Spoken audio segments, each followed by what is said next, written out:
Hey everyone, welcome back to my channel, Abeer's Book Reviews, and today I'll be reviewing this book, Maps of Meaning, The Architecture of Belief by Dr. Jordan B. Peterson. This is the book right here, and just to preface this review, this book was written in 1999, and it's based off of, I believe, a course that Dr. Peterson used to teach at Harvard by the same name, Maps of Meaning, in 1998. And so this was quite a while before he became a very polarizing figure in the zeitgeist of American politics.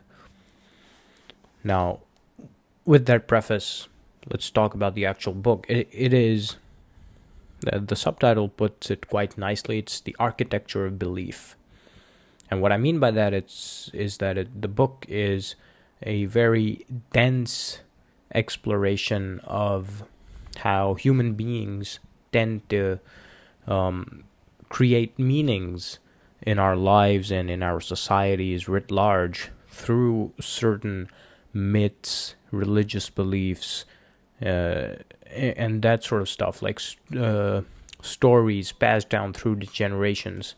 And he basically blends some elements of psychology, some elements of mythology, some elements of philosophy into a very dense, condensed version of his insights as to why he believes that we, as human beings and as human societies, tend to gravitate towards these certain aspects, these certain elements, and create specific meanings, right? And he argues that these, both the myths and the belief systems and the outcomes we produce as a result of them, are something which it's very deeply encoded within the human psyche. So they transcend the lines of countries, they transcend the lines of traditions, they transcend the lines of different religions, they transcend the lines of time even. And that these myths are actually very far from being superstitions, and that they actually reflect patterns in the human brain which have evolved or sort of developed as a product of our biologies and very early primitive human culture. And so that's a very basic high level overview of the book, and I do have to say that it is quite a difficult read. So that could also be the case, that just because I haven't really tried reading anything like this before, and Dr. Peterson is quite well known for the very nuanced and complex articulation that he uses in his sentences.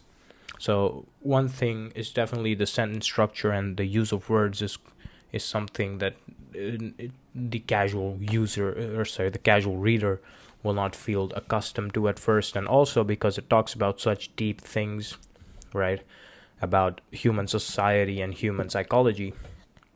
That's also something which maybe if you have a bit more background in the fields, you could feel more comfortable going into this book. But talking a bit more about it, Dr. Peterson, he posits that stories, like certain stories which have prevailed through space and time within human society, such as the creation myth, or more specifically the journey of the hero within every single culture, every single society. He makes some very strong arguments, right, from Mesopotamia to even the way our modern entertainment cinema works.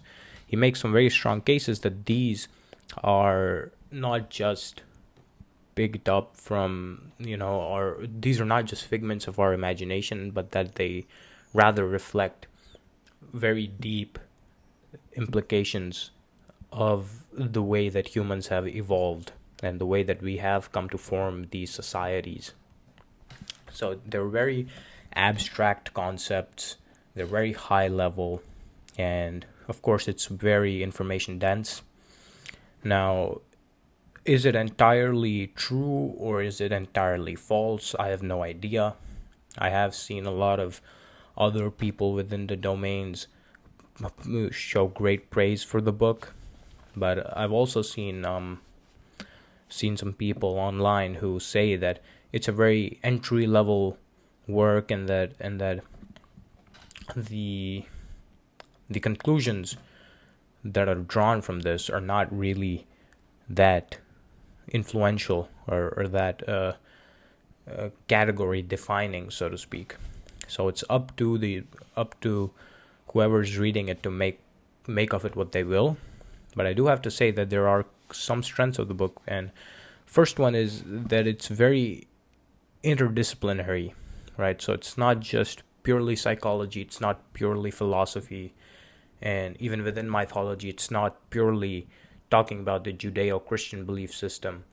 It's a very diverse range of topics. It's filled with a bunch of examples from all over the world, from every period in human existence, and so that makes it a bit more accessible.